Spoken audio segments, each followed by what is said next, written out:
One God who's known by many, many names. We happen to call him Allah. We thank him for the prophets and we thank him for the messengers. I would like to greet everyone here in the greeting words of peace and paradise in the language of our fathers that Jesus spoke, that Moses spoke. In fact, all the prophets spoke. They asked for peace. That's right. Be unto you. In the Arabic, it's Assalamu alaikum. I don't know if you know, but I'm almost son of this beautiful woman that's in front of me. Today is going to be very difficult to do this, but she asked me to do it. Go ahead. So I have to honor her last request. We were just sitting down talking, and 3 years ago she said, I said, who are you going to have to be your eulogy? He said, you. Okay. Go ahead. Oh, man.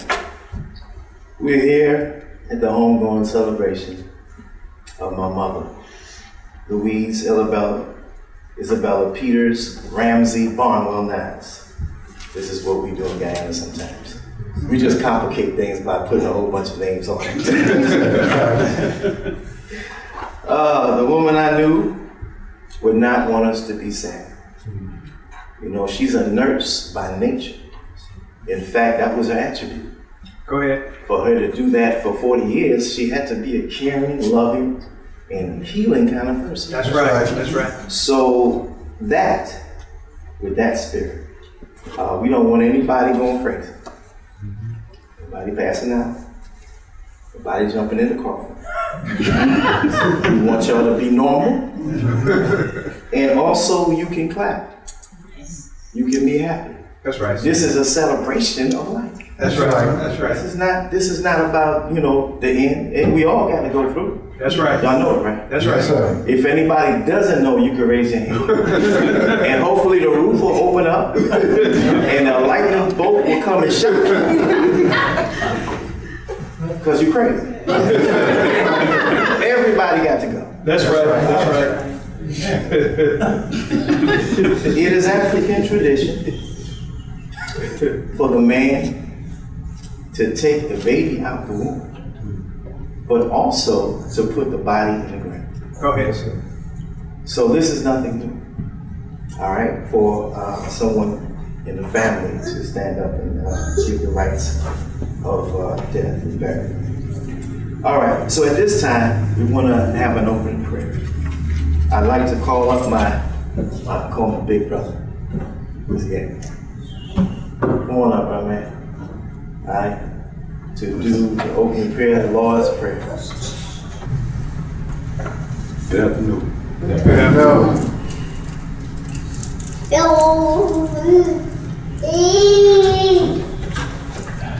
It's all right, man. Take your time. Take your time. All right. Take your time. That's right. The Lord is my shepherd. Excuse me. Go ahead. Yeah. The Lord is my shepherd. I should not want. He made me to lay down in green pastures. He led me beside still waters. He restored my soul. He restored me In the path. for righteousness. For his name's sake. Yea, Though I walk through the valley of the shadow of death, I will fear no evil. For thou art with me. Thy rod and thy staff to comfort me. Thou prepare a table before me in the presence of my enemy. Thou anointest my head with oil. My cup runneth over. Surely goodness and mercy shall follow me all the days of my life, and I will dwell in the house of the Lord forever. thank you. Amen.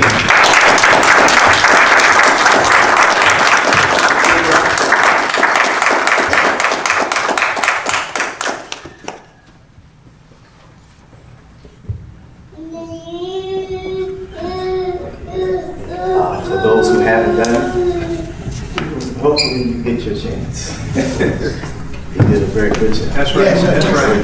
That's right. Okay, at this time, I'd like to bring up two of my beautiful products, my mother's beautiful product, and that is my niece, Jada, and my nephew, Matthew Jr. Go ahead. Go ahead. That's right.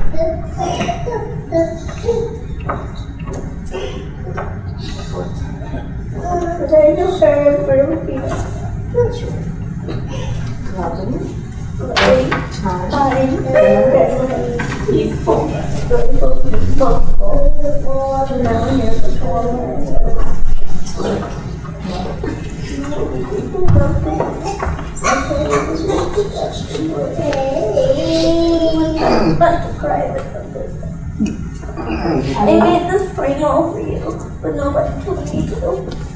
Hold it one more time. Read it one more time. All right. Slow down. We love goodness, that's why we really propose and focus. Everyone tries not to cry enough. I made this time all for you, that's perfect.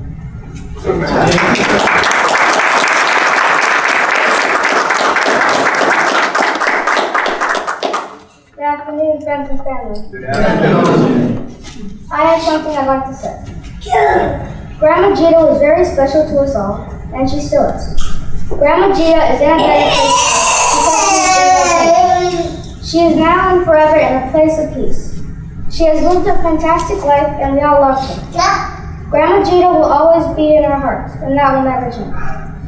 Now I made a poem that I would like to read. I thought of you today, but that was nothing new. I thought of you yesterday and days before that too. I think of you in silence, I often speak your name. All I have are memories and your picture in a frame. Your memory is a keepsake that I will never part. God has you in his arms and I have you in my heart.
Thank you, ma'am. Thank God I didn't have to tell you to clap. One more time, give it up for the singers. Okay. Thank you, ma'am. You know what? We need to give my niece and my nephew one more hand. Praise be to our Lord. That's right. Okay, at this time, drum roll. I'd like to bring up my my daughter, Mama Louise's first granddaughter. She acts like a daughter many times. We'd like to bring her up. Come on, for prayer. Hello, everyone. All right. There's a time for everything, and a season for every activity under the heavens. A time to be born, a time to die. A time to plant, and a time to uproot. A time to kill, and a time to heal. A time to tear down, and a time to build. A time to weep, and a time to laugh. A time to mourn, and a time to dance. A time to scatter stones, and a time to gather them. A time to embrace, and a time to refrain from embracing. A time to search, and a time to give up. A time to keep, and a time to throw away. A time to tear down, and a time to mend. A time to be silent, and a time to speak. A time to love, and a time to hate. A time for peace, and a time for war. What do workers gain from their toil? I have seen the burden God has laid on the human race. He has made everything beautiful in its time. He has also set eternity in the human heart. Yet no one can fathom what God has done from beginning to the end. I know that there is nothing better for people than to be happy and to do good while they are alive.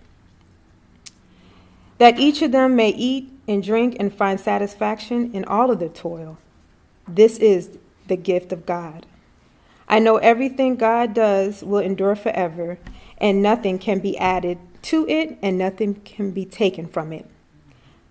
God does this so that people will fear him. Thank you. We'd like to bring on my son, our oldest grandson, to read the obituary of his grandma, my mother. Come on up, son. Louise Isabel Barnwell Nials. Her sunrise was May 15th, 1935, and her sunset was November 29th, 2018. She was born to James Zephenia. Sorry about that, y'all. That's all right. James Zephenia Peters and Alberta Ramsey and Berbice, Guyana, in a New Amsterdam Hospital, which was during the heights of the Great Depression.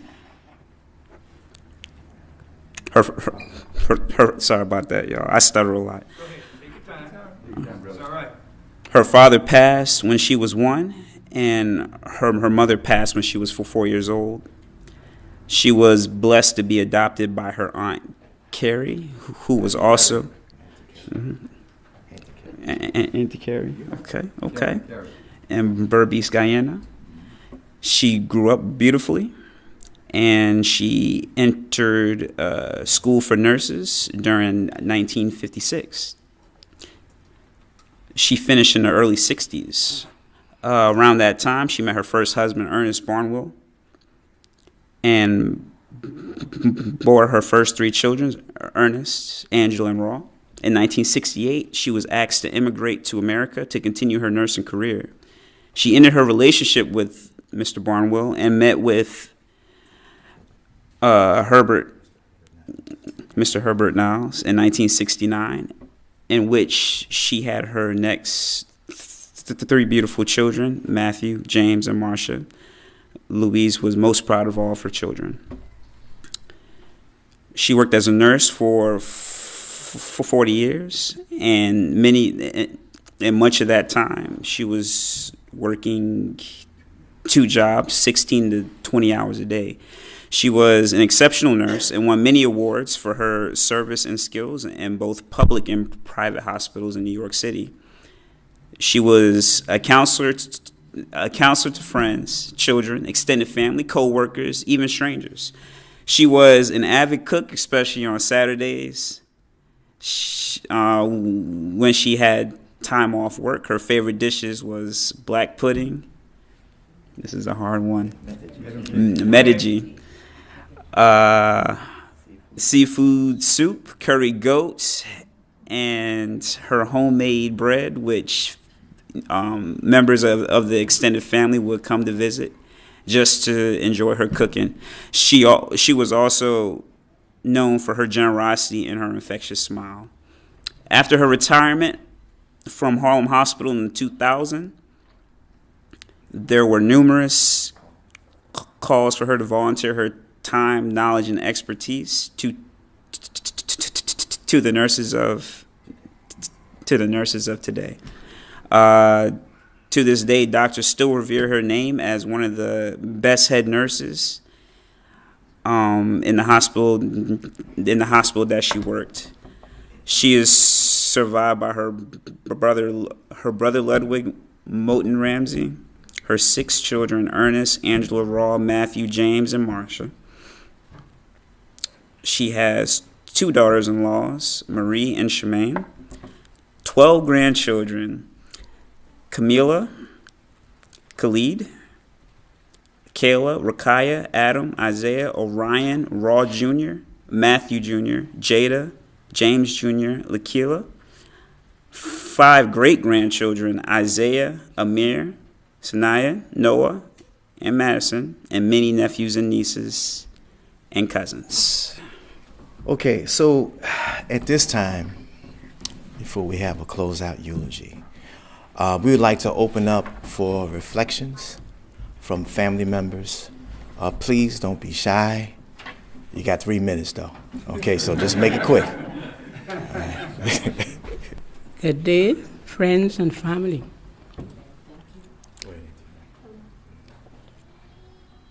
This woman that is lying here is my first cousin. We are not cousins, we are sisters. She is the best mother any kids could have. She did her best for her kids. She helped every and anyone.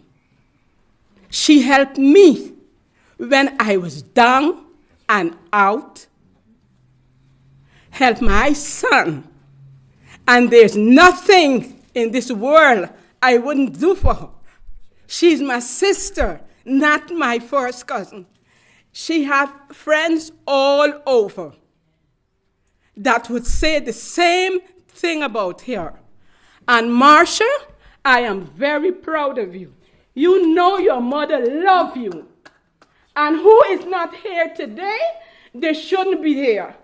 God knows who he wants to see her today. And I love you from the bottom of my heart. The rest of our family cannot be here because of certain circumstances. But they send their love to all of you. And your mother would like you guys to live together like a bundle of bricks and stones and branches. So with this, I love you. Love you too.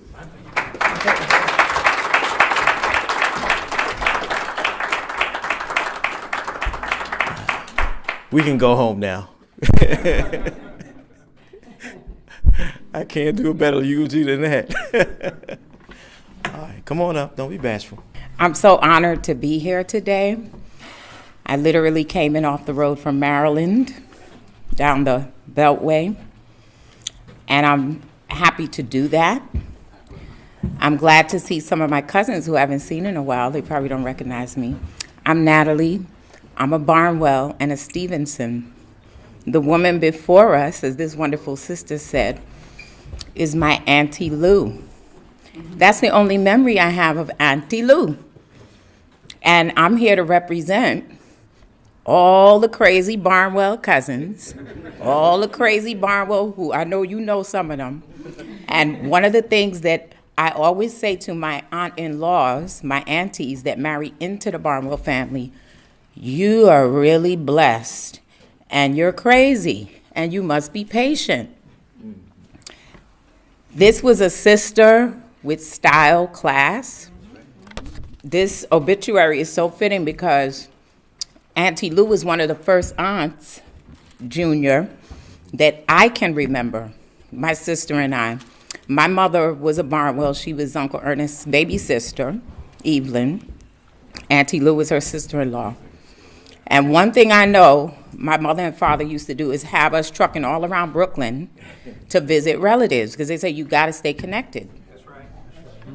Remember, to the youngins in here, this was before cell phones, even all these fancy Boeing, whatever. All I remember, though, is I was steady in Guyana because kids flew free. But when we weren't flying around back and forth to Guyana to connect with relatives, we were so glad that relatives would come and emigrate to USA because we would keep the GT connection going here. So I'm glad to see this flag, see the 2 flags, see that flag first, because without Guyana, none of this, none of you would be here. We have to pay homage to that, and my aunt did not forget that.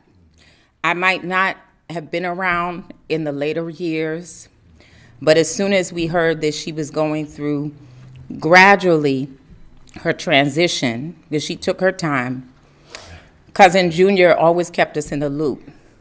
And this is a man that would, despite, like this sister said, circumstances, for whoever ain't here, Junior will always keep us informed, connected to our other cousins, Angela Lumsey, that's how I know her, Lumsey, and Rawle, and even connect us to his new family, the Nials. He would always keep us up, apprised of what was going on with his mother, and he always kept in touch with his dad. I feel very privileged to be here to represent the extended Barnwell family. They send their condolences. The text messages are flying. I'm sure you'll hear more from us. I remember Auntie Lou's smile. Honestly, that's the first thing that would greet me in that stellar clean apartment. No dust, nothing. No dust anywhere. That's what I remember. Clean. Smile could just light up. That's why it's so fitting. And my mommy and daddy weren't stupid. We were visiting all the time because Auntie Lou be cooking. The black pudding, the black cake, the homemade bread, and we always left with our bundle to go back to our apartment. Okay, I'm keeping it real. That's what I remember. Fabulous woman. Lived a glorious life. And she got to be blessed because she blossomed and sprung up 2 different sets of families, kept them connected. And I think that's a wonderful thing. So I'm truly honored to be here and represent us, the GTUSA crew. I'm sure others will come.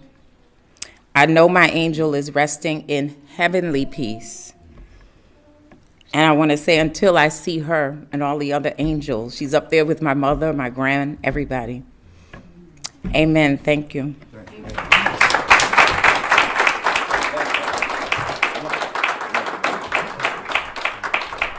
It's my cuz, man. Okay, you ready? You ready to say something? All right. Yes, sir. This is my brother, Rawle Barnwell. Go ahead, man.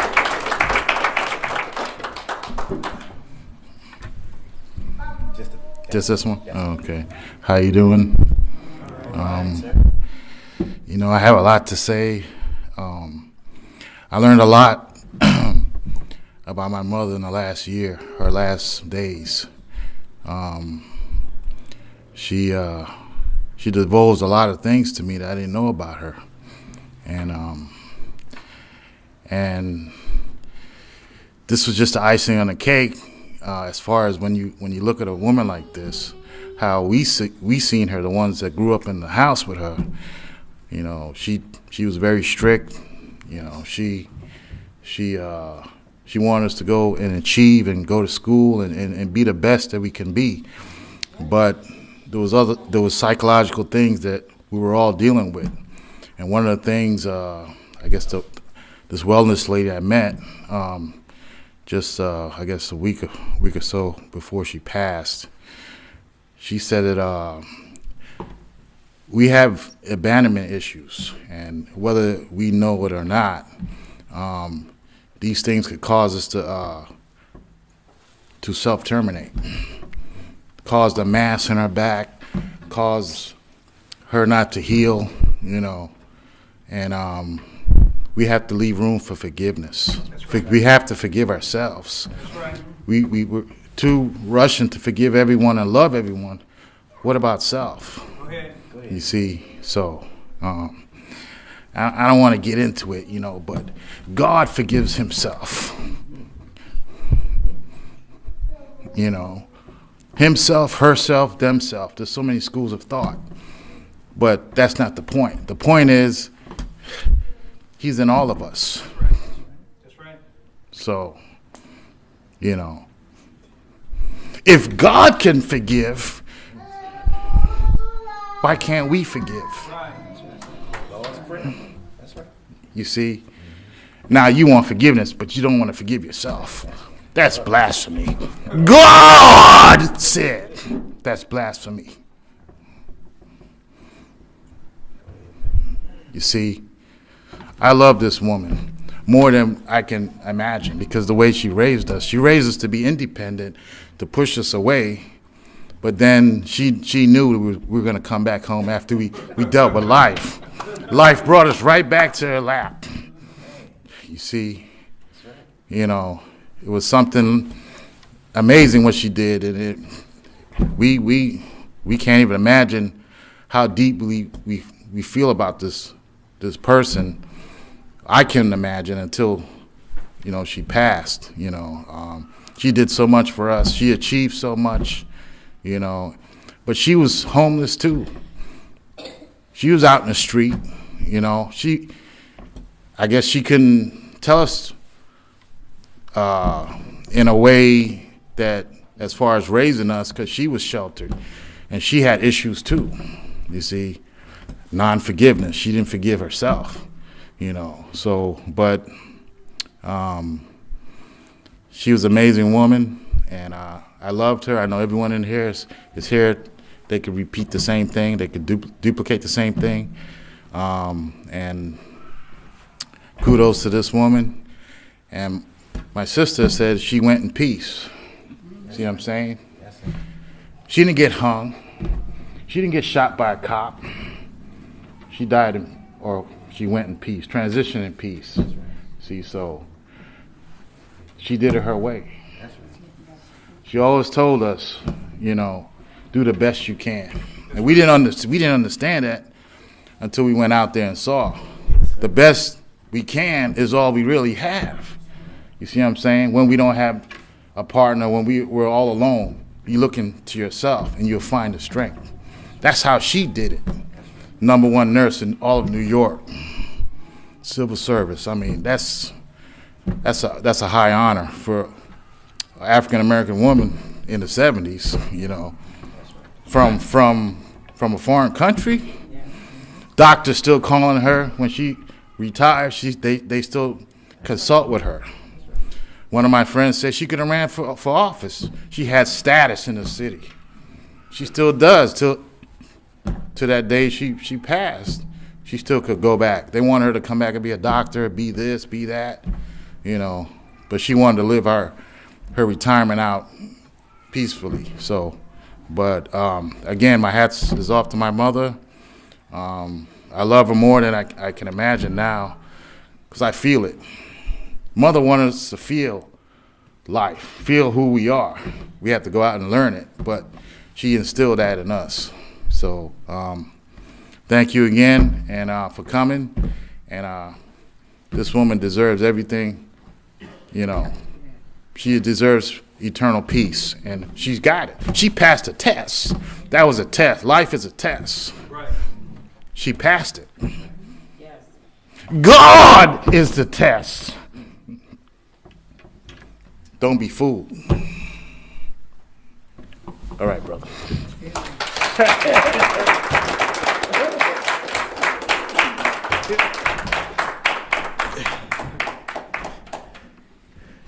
You got promise, man.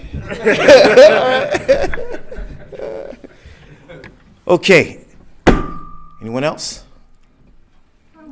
Come on, man. Come on, my big sister. Took care of my mom for the last 6 months. Please. Honor that. Come on up. All right, be strong now. Yes. Yeah. It's this? Yes. Yeah. First, I want to say that a product announcement. This waterproof makeup doesn't work, so no need to buy it. Before I get, I think I'm 80% sure that I'm going to probably cry. 95 doing some of this, but I did want to get something across before I ended that. Everything that I am and that I wanted to be, my mother was. Go ahead. Take your time. And if I thought that she was great before all of this happened,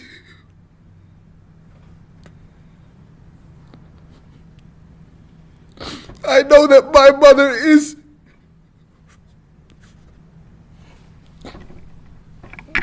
My mother is the greatest woman I've ever met.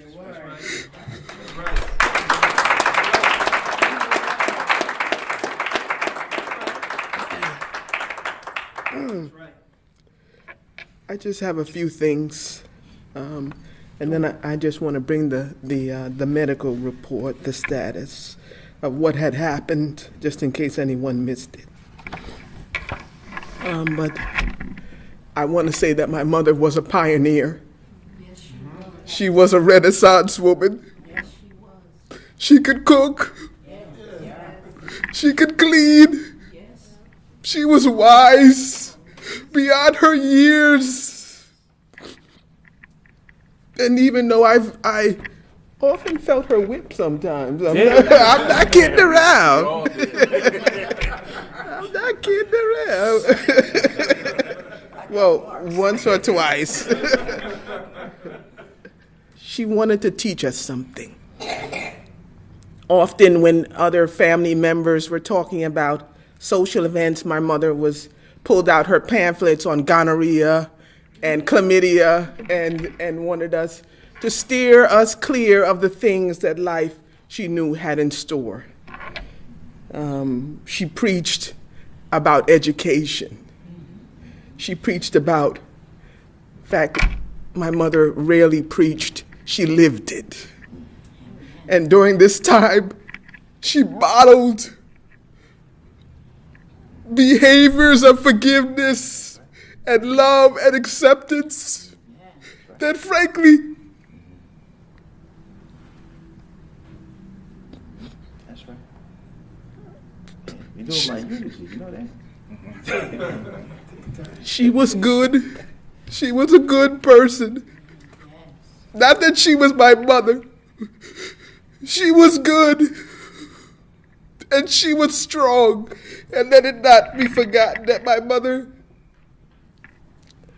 lived the last 12 years of her life paralyzed from surgery. 12 months. And, 12 months. It felt like years, and I'm not kidding around.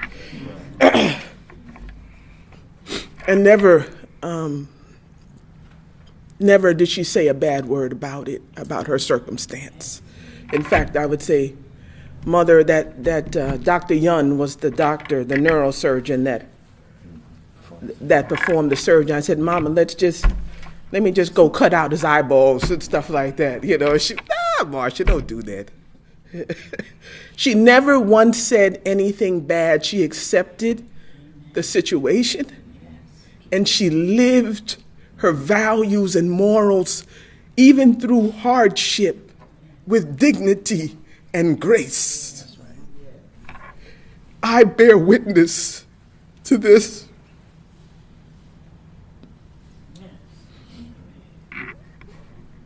And the only thing she would cry out at night was her children's names. And I think the only reason she came to North Carolina was to help me.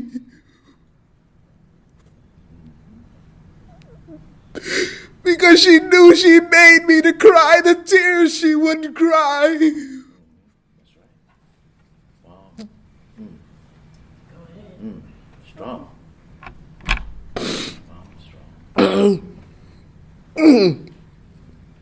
Strong. We were her greatest investment. That's right. That's right. She loved us all equally. That's right. Well, then she had her favorites. They know who they are. No, I was 3 or 4. We all. That'll be me. She did have her favorites, but they were her sons, and she loved them. And she loved us all with a quiet love that was enduring and that was consistent. And never throughout my 46 years did I ever once doubt my mother loved me, that she would be there for me, She always had a kind word. She had always had a reassuring thought and an idea of how I was supposed to live the hardships of life. And when things didn't go as planned, I would say, "Oh, Mommy." And I would lay my head on her shoulders and said, "I'm weak." And she would say, "You're gonna get strong. You're gonna get strong."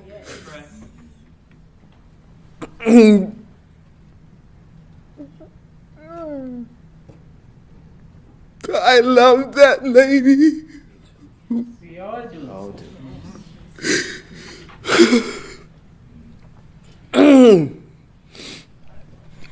All right, take it easy now. I deserve a few extra minutes.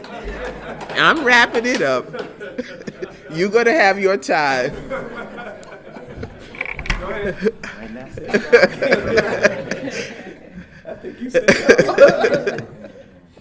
I laid my head on my mother's shoulders, and she told me everything was going to be okay. And the last words that she heard was that she was loved. And I hope the time that we had, it meant more to me than I could ever imagine. But I wish she had given me the recipes as well. I didn't get the recipes. No, I didn't. Let me tell you, I made a bread. It was hard, let me tell you. Jenna was starving, Cousin Norma. But I want to say that my mother she was funny. She was funny. I mean, she was timely. She was good. She was very gifted. Yeah, she was. She was gifted. She was gifted in so many ways. And frankly, we didn't have time enough to love her like we should. I had hoped that there would be more time, but the time ran out. I ask that you take this lesson from this service, that don't let time run out on you. Right.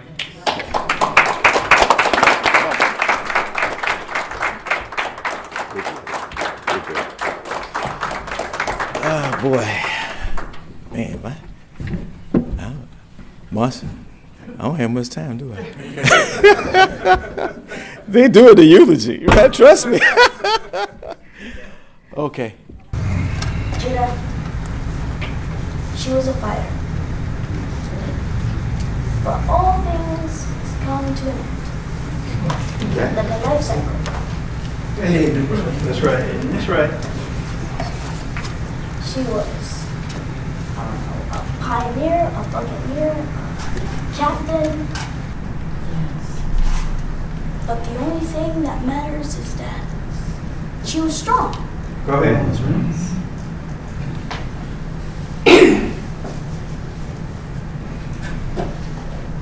And she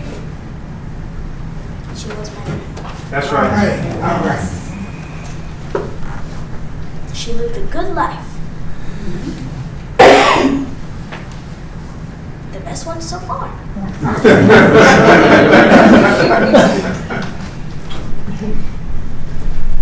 We watched our favorite shows.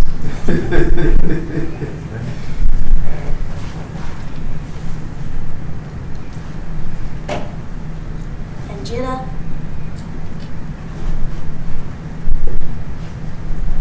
she was a friend to all of us.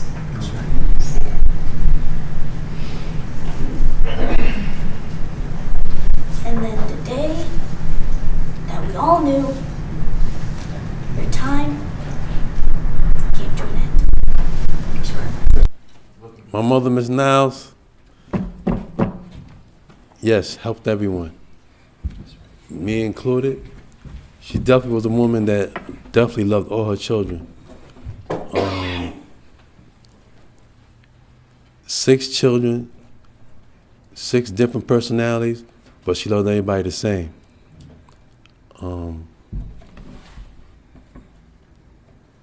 In a way that we all grew up definitely all independent, but she loved everybody, once again, all the same. I was trying to tell her, Ma, we all grew up, it's a 3-bedroom apartment, moving to a 1-bedroom studio. She said no, because I need room for when y'all come back. She knew that was going to happen. She knew that I can't leave y'all out there like that, because y'all gonna be coming back for whatever reason. Stay, situations with your own personal life, I'm here for y'all. And she lived that in a way where made me very comfortable to know that I had something ever happen to me, I'm going back home. You know? I'm going back home, you know? Be right back in that room, if need be. But, and fortunately, on my job, I stayed.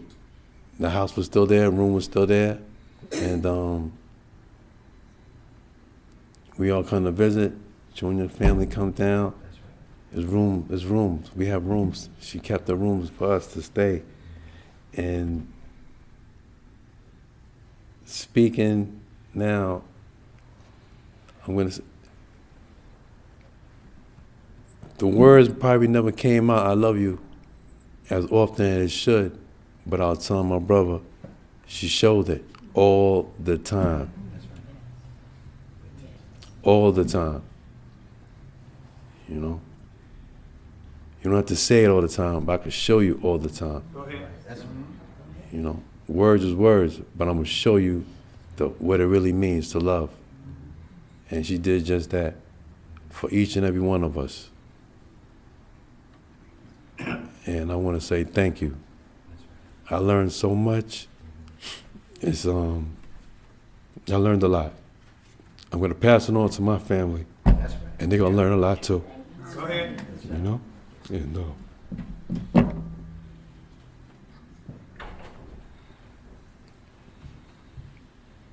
just want to say, Ma, thank you. I appreciate it. You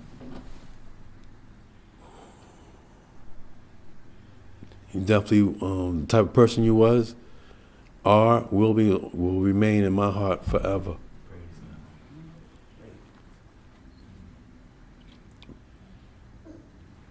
I will miss my mother. Yes. More than I can imagine. Yes. I know I will. And I want to say thank you for your teachings. It's going to make me a better person, and it has. You may not be here physically, but you always will remain in our hearts. You know? Don't worry about it. Don't worry about it. You know? You got more to say, because she definitely instilled in us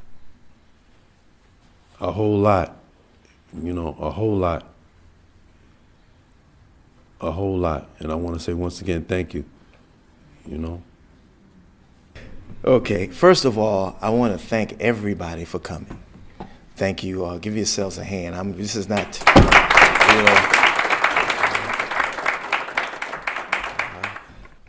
this is not the Pentecostal church where they don't make a move or budge or whatever.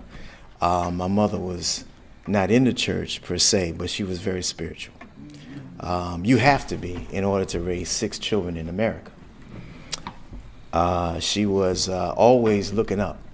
When she came to a situation that she couldn't quite figure out, there go God. So I can attest that she was a very spiritual woman. I want to say, first of all, Prophet Muhammad once said that we do not grieve at funerals. He said, but we could have sorrow.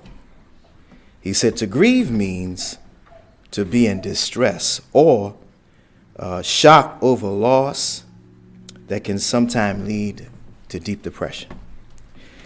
He said that also means that you do not believe in the will of God. He said, but to have sorrow means to be sad or have regret. You can do that, but don't go into deep depression. Right, that's right. This is either the active will or the permissive will of God. That's right. None of us can change it. That's right. So you might as well accept it. That's right. Next point.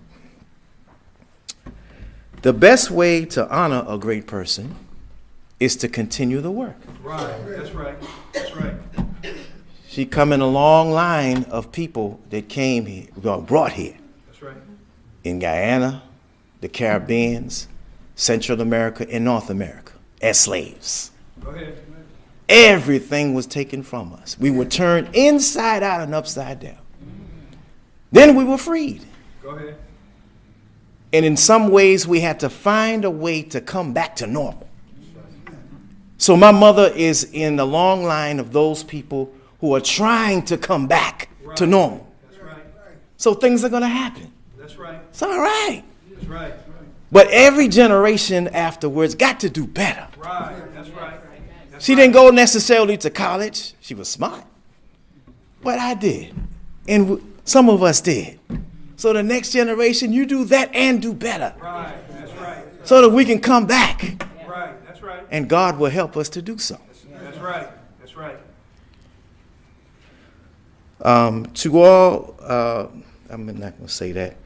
God gives life and he causes ultimate death. No soul dies but by the permission of God. That's right. Jesus was once a great servant. Yet God did not make it easy on Jesus. Go ahead. That's right. He took him at 33, 34, some say 36. But he had a tough life. That's right. And according to the scripture, he was a part of police brutality. Right. Go ahead. Government brutality, if you want to say. God even showed him that he was going to die Right. before he actually did. He prayed that God would take the cup from him. That's right. But it's the will of God. Right. That's right. He was a martyr. And today we remember his name 2,000 years afterwards. It's the will of God. Right. So if he can do it to Jesus, his son, he can do it to any one of us. That's right. All right? So don't go into grief. All right, these are just bullet points. I'm almost done. Okay. Okay. Birth is a defined law. It renders us all equal. But also death renders us all equal. We come from sperm mixed with ovum to embryo to fetus.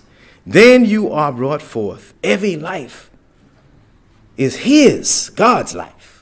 That's right. Mom may have known, or our mothers know, after 30 days that they're pregnant. But God knew who we were before mom knew. That's right. So God is the ultimate patron of our lives. Yes. Okay. I got to do this quick, Robin. I understand. Okay. The minister said, the Honorable Minister Louis Farrakhan, my leader, teacher, and guide, said that the spirit is stronger than the body. That's right. He said, when you are young, the body is able to keep up with the spirit. But if you are blessed to make it to old age, then the body will fade and the spirit will keep on going. This is just the remains of my mother. That's right. This is not my mother. This is a capsule, Go ahead. a spaceship, if you will. A garment. A garment, something that clothes the spirit. Right. That's right. That's right. The real her is not here. It's here, but it's not in the body. Go ahead. Just like us. And we have to suffer the same fate, but it's just a transition. Right. The spirit goes back to God. That's right. All right, now, okay. Now, I want to say something about my mother, as my sister, brothers, and those who came up. Beautiful, beautiful woman. I'm going to try not to cry. It's hard. But I call her superwoman and Wonder Woman on steroids. My mother most people start out at line 0 in a 100-yard dash. My mother's life, she had to add an extra 20 yards, so she was minus 20, because she's an African-American black woman in America, Guyana. Then she was an orphan. As the scripture says, a motherless child sees a hard time. Lost parents at 4 years old. Add having 6 children in America. Now that's tough. I stopped at 3. I thought it was real tough. She added 4, 5, and 6, and said, "I'm not going on welfare." And if you are, that's fine. Right. We have a great man, the Honorable Minister Louis Farrakhan. His mom was on welfare. He turned out pretty good. That's right. You know? But she said, my children are not going to ever not eat. So she worked hard to make sure that happened. Kept the apartment going. Yeah, it was tough times, but she was strong enough to keep on going. All right. Okay. She would work 16 to 20 hours a day. See, that's added more. You might as well add a couple of yards on that finish line that she had to run. She called on God every day. I seen her look up. Sometimes she wouldn't know how she was going to pay the rent, but she would call her family members, Auntie Norma. That was when was you? I call her Auntie Norma because they were sisters. And I know Miss Fletcher, if she was here, people that helped my mom to come through difficult moments. That's right. But you know, my mom raised us. I got to say something about this. I'm sorry, Miss Robin. I know you mad. Okay. But she disciplined us. I got marks on my body right now. For my mother. She grabbed anything that she could find. I got hit with a chair. I got hit with an electric cord. That was a favorite. You know how y'all in the South, y'all talk about somebody got to go down and pick a switch? She ain't had no time for no switch. My mother picked anything that's close to her. I got tore up. And you know what she used to say? You know how some of y'all say, well, it's going to hurt me more than it hurts you. No. You say you the oldest. And as the oldest go, the rest will follow. So I got tore up. Thank God for my mother. That's right. Because if she didn't, I wouldn't be the type of person I was. Right. And I always say over the rostrum when I teach that my mother made me a moral person. So when I got to the Honorable Minister Louis Farrakhan, I didn't have to worry about moral training because I got it from her. Right. She gave me that strong spirit. Sometimes Brother James can attest, Brother Shelton, and the Muslims. Thank y'all for coming. Thank you, sir. That strong spirit, where things be falling down. Go ahead. I got it from her. Yes, sir. She didn't flinch. She hardly ever cried, right? Right? Can you attest? Amen. Strong woman. If she did it, she did it. Yeah, she did it where we couldn't see it. Okay. She didn't want to break down in front of her children. In her closet, right? That's right. That's strong. Right. That's right. You should keep immorality from in front of your children. Smoking, drinking, do that in the closet. Right. You want to give them a good start in life. That's right. To be strong. That's right. Because the world will test them. Right. That's right. My mom made sure that we were strong enough to handle the world. Go ahead. That's why she beat the mess out of us. You know what? Today, the children, they will call 911. We would have. But then we'd have to call an ambulance afterwards because after the police, the ambulance would have to come pick us up. Oh, man. She didn't stand no bad grades. We had to work hard to do well in school. My mom was a great man. Oh, shoot, Miss Robin, I gotta go. All right. I'll save this for the memorial that we're gonna have. But one word to mention about passing the baton. You know, this is a race. And by the way, she won the race. She won it. She got the 30 extra yards plus the 100 and came over the finish line. All right, that's what I wanted to say. Now, for you grandchildren and great-grand, it is up to you to take the baton and run your leg of the race. Right, that's right. To help us up to the next level. That's right.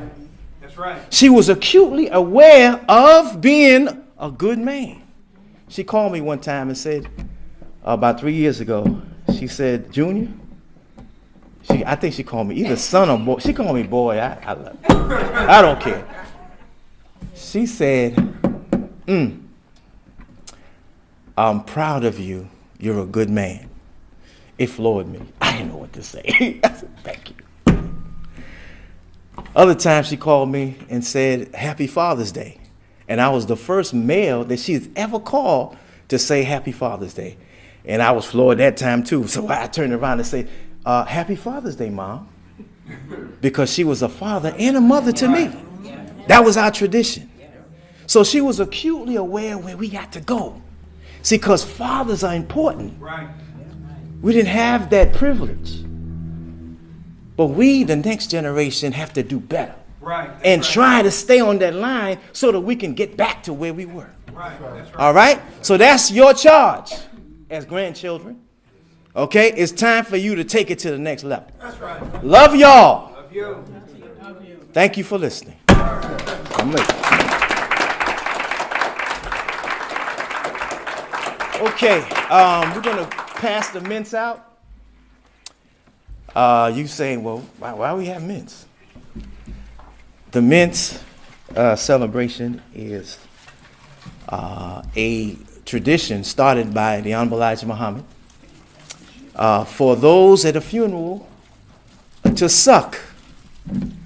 And the mint represents the life of the person that you have seen or see in front of you. And as you suck the mint and it melts, it leaves a taste. And it's like a melody that continues to linger on. So as you are sucking the mint and it's melting in your mouth and you have that taste, remember the beautiful memory of that beautiful person that you've seen. All right, now it's time for a song. Oh, time for you, Robin. Please bring on our funeral director, Robin, with a strong round of applause.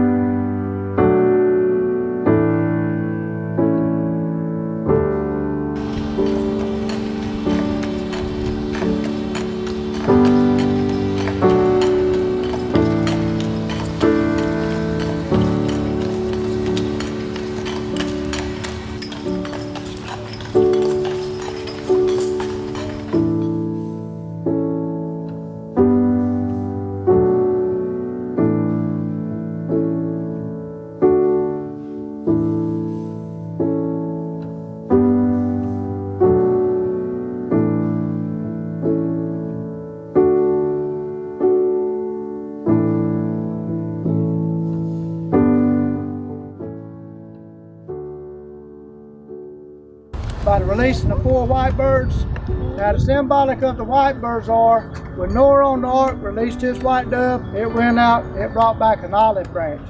When John the Baptist baptized Jesus, Scripture says the heavens opened up.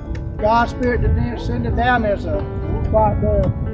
So we're here to honor Miss Nials by the releasing of 4 white birds, the first 3 birds that come out of the Father, the Son, and of the Holy Spirit.